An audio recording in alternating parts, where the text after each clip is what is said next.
প্রিয় দর্শক, আসসালামু আলাইকুম। কেমন আছেন সবাই? আশা করছি সকলে ভালো আছেন। দেশে বিদেশে কাছে দূরে যে যেখান থেকে দেখছেন সকলকে মনিহার ট্যুরস অ্যান্ড ট্রাভেলস এর পক্ষ থেকে জানাচ্ছি শুভেচ্ছা ও স্বাগতম।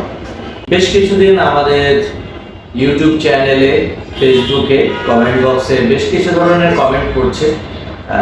কালকে এক ভাইয়া লিখেছেন যে ভাইয়া মালয়েশিয়ার ওয়ার্ক পারমিট ভিসা কবে চালু হবে, বা ভাইয়া মালয়েশিয়ার ট্যুরিস্ট ভিসার খরচ কত, থাইল্যান্ডের ট্যুরিস্ট ভিসার খরচ কত। আজকে মূলত ট্যুরিস্ট ভিসার খরচগুলা নিয়েই মূলত আলোচনা করব আজকের এই ভিডিওতে। কথা না বাড়িয়ে চলুন ভিডিওটি শুরু করা যাক।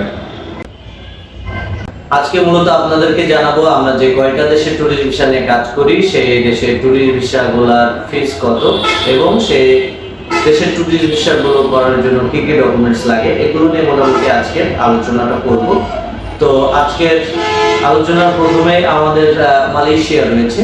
তো মালয়েশিয়ার ট্যুরিস্ট ভিসা করার জন্য আপনার খরচ হবে মাত্র ৬,৫০০ টাকা। এটা কিন্তু ই ভিসা হয়। সো আপনারা যারা মালয়েশিয়ান ট্যুরিস্ট ভিসা করতে চান তারা কিন্তু আমাদের কাছে দিলে আমরা মাত্র ৬,৫০০ টাকাতে কিন্তু আপনার মালয়েশিয়ার ট্যুরিস্ট ভিসাটা করে দিতে পারবো। মালয়েশিয়া, থাইল্যান্ড, সিঙ্গাপুর তিনটা দেশেরই আমরা ট্যুরিস্ট ভিসা মাত্র ৬,৫০০ টাকাতে করে দিই।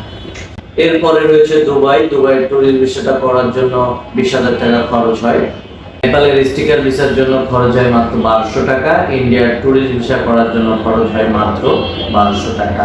ফিলিপাইনের ট্যুরিস্ট ভিসা করার জন্য খরচ হয় মাত্র ৯,০০০ টাকা। আর আপনারা যারা ইন্দোনেশিয়ার ট্যুরিস্ট ভিসা করতে চান সেক্ষেত্রে খরচ হবে আপনার ১৮,০০০ টাকা। ভিয়েতনামের ট্যুরিস্ট ভিসা করার জন্য আপনাকে গুনতে হবে ৬,৫০০ টাকা। ভিয়েতনামের যে অ্যাপ্রুভাল ভিসাটা আছে সেটার জন্য আপনাকে গুনতে হবে ৮,৫০০ টাকা।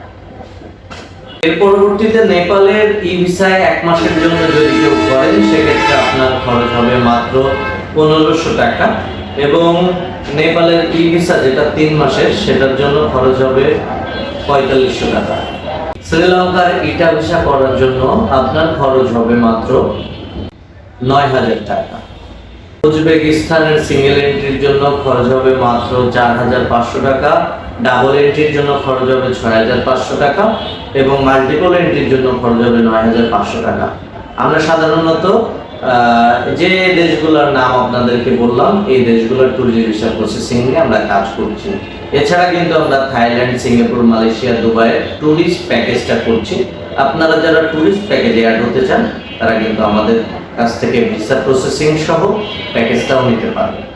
আর আপনারা যারা থাইল্যান্ড, মালয়েশিয়া, সিঙ্গাপুরের ট্যুরিস্ট ভিসা একসাথে করতে চান তাদের কিন্তু খরচ হবে মাত্র ১৬,৫০০ টাকা। ঠিক আছে? আর ভিসা করার জন্য সাধারণত কি কি ডকুমেন্টস লাগে এটা সম্পর্কে একটু বলবো।